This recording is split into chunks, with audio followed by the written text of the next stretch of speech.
मी शोभा पिंपळकर पारनेरमधून। तर आज आपण एक जबरदस्त असा रिझल्ट बघणार आहोत। तर तो रिझल्ट काय आहे ह्या मावशीच तुम्हाला सगळ्यांना सांगते। मावशी तुमचं नाव सांगा। माझं करुणा लक्ष्मण पाटील। काय होतं तुम्हाला? डायबिटीज आणि त्यामुळे हे आमटा काढला आहे ना? हो, आमटा काढला। 15 वर्ष झाले। पायाला ठेस लागलेली, चप्पल चावली होती म्हणून ते खड्डा पडलेला।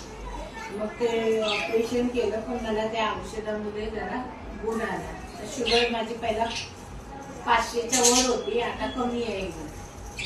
तर तुम्ही सांगा त्यांच्याविषयी।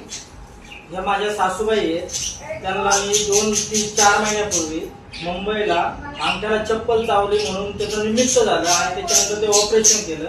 ऑपरेशन केल्याच्या नंतर ऑपरेशन सक्सेस पण झालं, पण शुगर कंट्रोल नसल्यामुळे परत ते ऑपरेशन केल्याच्या नंतर पुन्हा त्याचा रिफ्लेक्ट असा झाला का त्याचा पॉइझन मध्ये रूपांतर झालं। त्याच्यानंतर आम्ही पुन्हा डॉक्टरकडे गेले, तेव्हा त्यांनी पुन्हा त्याच्यावर सर्जरी केली, पुन्हा रिपीट। पण तरी पण शुगर कंट्रोल नसल्यामुळे ते काही बरं होत नव्हतं। त्याच्यानंतर आम्हाला हे रियाज अमृत ज्यूसची माहिती भेटली। या ताईंनी आम्हाला येऊन ती माहिती पूर्ण सांगितली। त्याच्यानंतर आम्ही रियाज अमृत ज्यूस घेतलं।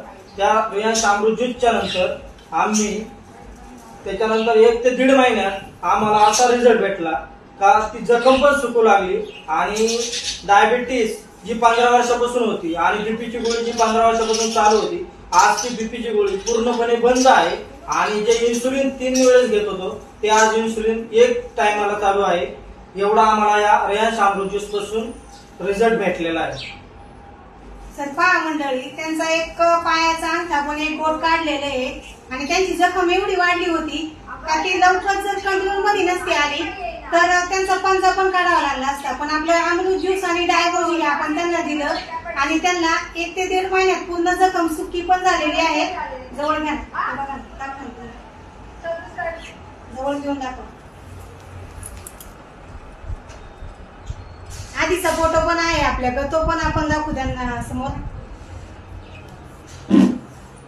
तर तुमचं काय म्हणणं आहे, सर्वांनी घेतलं पाहिजे का? तुम्ही अमृत ज्यूस आम्हाला रिझल्ट आलाय। ज्यांना कोणाला काही आजार असतील त्यांनी डोळे झाकून विश्वास ठेवून हे औषध घेतलं पाहिजे असं आम्हाला मनापासून वाटतंय। तुम्ही सांगताय का दुसऱ्यांना? आम्ही पण दुसऱ्याला सांगतोय, पण विश्वास ठेवणं पुढच्या माणसाच्या हातात आहे।